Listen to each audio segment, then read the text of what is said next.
ଆଜ୍ଞା ନମସ୍କାର।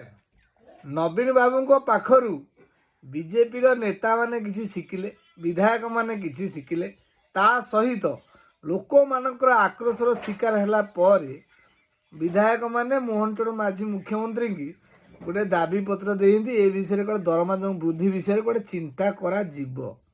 ପ୍ରଥମେ ତ ବିଧାୟକମାନଙ୍କ ଦରମା ବଢ଼ୁ, ଓଡ଼ିଶାର ଜନସାଧାରଣ ବିରୋଧ କରିନଥାନ୍ତେ, କିନ୍ତୁ କେଉଁ ଟାଇମ୍ରେ ବଢ଼ିଥାନ୍ତା ନା ଅନ୍ୟାନ୍ୟ ବିଲ୍ ଲୋକଙ୍କର ତୁମେ ସବୁ କାମ କରିସାରିବା ପରେ ଯଦି ତୁମେ ତୁମ କଥାଟି ବୁଝିଥାନ୍ତ, ଲୋକମାନେ କେବେ ତୁମକୁ ବିରୋଧ କରିନଥାନ୍ତେ। କାରଣ ତୁମେ ଏମିତି ଟାଇମ୍ରେ ବଢ଼େଇଲ ଯେଉଁ ଟାଇମ୍ରେ ଶିକ୍ଷକଟିଏ ରାଜରାସ୍ତାରେ ବସିଛି, ଯେଉଁ ଟାଇମ୍ରେ ପାଚିକାଟିଏ ରାଜରାସ୍ତାରେ ବସିଛି, ଯେଉଁ ଟାଇମ୍ରେ ଚାଷୀ ଟିକେ ଆନ୍ଦୋଳନ କରୁଛନ୍ତି, ଯେଉଁ ଟାଇମ୍ରେ ନର୍ସ ମଧ୍ୟ ଆନ୍ଦୋଳନ କରୁଛନ୍ତି, କେଉଁଠି ଅଙ୍ଗନବାଡ଼ି ଆଶାକର୍ମୀ ଆନ୍ଦୋଳନ କରୁଛନ୍ତି, ସେଇ ଟାଇମ୍ରେ ତୁମେ ଦରମା ବୃଦ୍ଧି କଲ।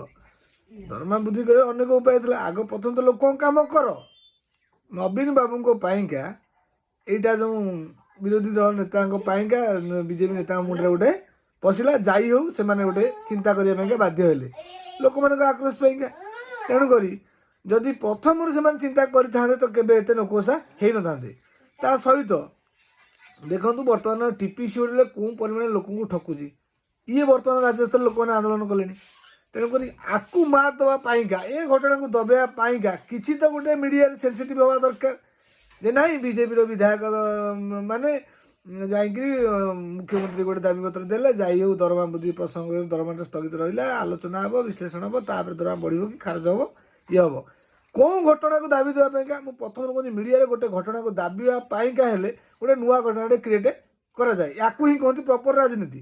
ଦେଖନ୍ତୁ ମାଲକାନଗିରି ଦେଖନ୍ତୁ, ସୁନ୍ଦରଗଡ଼ ଘଟଣା ଦେଖନ୍ତୁ, ଆଦିବାସୀଙ୍କ ଜଳ ପାଣି ଜମି ସବୁ ଜୋର ଜବରଦଖଲ କରିକିରି ପ୍ରାଇଭେଟ୍ କମ୍ପାନୀକି ଦିଆଯାଉଛି। ସେ ଘଟଣା ମିଡ଼ିଆରେ ବାଜୁନି। ମିଡ଼ିଆରେ ବାଜୁଛି କ'ଣ, ମୁଖ୍ୟମନ୍ତ୍ରୀ ମୋହନ ଚରଣ ମାଝୀଙ୍କ ପାଖରେ ବିଜେପିର ବିଧାୟକମାନେ ଦରମା ବୃଦ୍ଧିକୁ ରୋକିବା ପାଇଁକା ଗୋଟେ ଦାବିପତ୍ର ଦେଲେ। ଏ ଘଟଣାଟା ଟାଇଁ ଟାଇଁ ବାଜୁଛି ମିଡ଼ିଆରେ। କାହିଁକି ସୁନ୍ଦରଗଡ଼ ଆଦିବାସୀ ଘଟଣାଟା ବାଜି ପାରିଲା ନାହିଁ? କାହିଁକି ସମ୍ବଲପୁର ରାଜରାସ୍ତାରେ ଚାଷୀଟିଏ ବସିଲେ, କାହିଁ ସେ ଘଟଣାଟା ବାଜି ପାରିଲା ନାହିଁ? କାହିଁକି ଟିପିସିଓଡ଼ିର ମନମାନି ଯୋଗୁରୁ ଉପଭୋକ୍ତାମାନେ ହଇରାଣ ହୁଅନ୍ତି, ଏ ଘଟଣାଟା କାହିଁକି ବାଜି ପାରିଲା ନାହିଁ?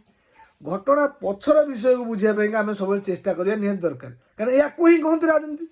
ରାଜନୀତି ଶିଖିବାର ଅଛି ତ ବିଜେପି ବାଲାଠୁ କିଛି ଶିଖ।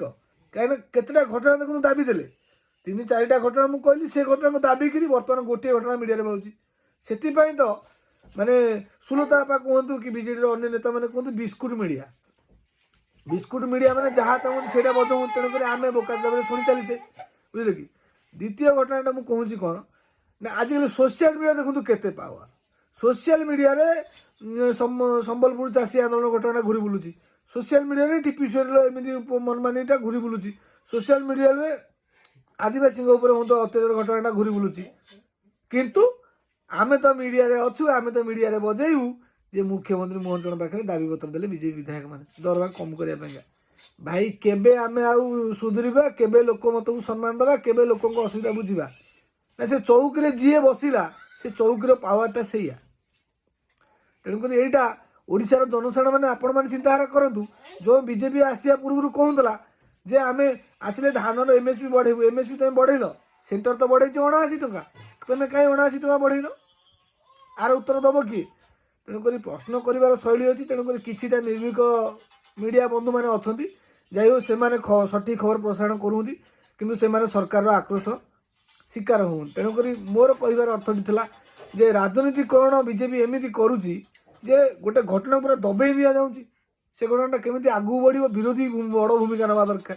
ବିରୋଧୀ ରାଜରାସ୍ତାକୁ ଆସିବା ଦରକାର। ନାଇଁକି ବିରୋଧୀମାନଙ୍କର IT ସେଲ୍ରେ କର୍ମୀ କୋଉଠି ମାଡ଼ ଖାଇଲେ ଯାଜପୁରରେ ସେମାନେ ଆସିକିରି ଭୁବନେଶ୍ୱରରେ ଆନ୍ଦୋଳନ କରନ୍ତୁ, କିନ୍ତୁ ଚାଷୀଙ୍କ ପାଇଁକା ଭୁବନେଶ୍ୱରରେ ଆନ୍ଦୋଳନ କରିପାରୁନାହାନ୍ତି। ତେଣୁକରି ଦୁର୍ଭାଗ୍ୟର ବିଷୟ। ଆମେ କହିବା ତ କାହାକୁ କହିବା, ଯାହାକୁ ଦେଖିବୁ ଦେଖେ ସବୁ ସେଇଥିରୁ ଏକ। ତେଣୁକରି ଆମେ ସୋସିଆଲ ମିଡ଼ିଆ ମାଧ୍ୟମରେ ସବୁ ବନ୍ଧୁମାନଙ୍କୁ ଅନୁରୋଧ କରିବୁ, ଯଦି ଭାଇ ଭିଡ଼ିଓଟି ଭଲ ଲାଗିଲା ଦୟାକରି ସେୟାର କରିବେ ଏତେ ମାତ୍ରାରେ ଯେମିତି ଲୋକମାନଙ୍କର ଆଖି ଖୋଲିବ। ତେଣୁକରି ଆମେ ସରକାର ବିରୋଧୀ ନୁହଁ, ଆମର କାମ ଦରକାର। ସରକାର ଆମ କାମ କରିବା ନିହାତି ଦରକାର। ଆମେ ସେଥିପାଇଁ ତ ତାଙ୍କୁ ଇଲେକ୍ଟ କରି ପଠେଇଛେ। ଅବଶ୍ୟ ମୋ ଭିଡ଼ିଓଟି ଯଦି ଭାଇମାନଙ୍କୁ ଖରାପ ଲାଗୁଛି ଆଜ୍ଞା କ୍ଷମା କରିବେ। ଯଦି ଭଲ ଲାଗିଲା ଲାଇକ୍ କରିବେ, ଚ୍ୟାନେଲ୍ ଟିକେ ସବସ୍କ୍ରାଇବ୍ କରିବେ, ଆଗକୁ ବଢ଼ିବା ପାଇଁ ଟିକେ ସହଜ କରିବେ। ରହିଲେ ଆଜ୍ଞା, ସୀତାରାମ।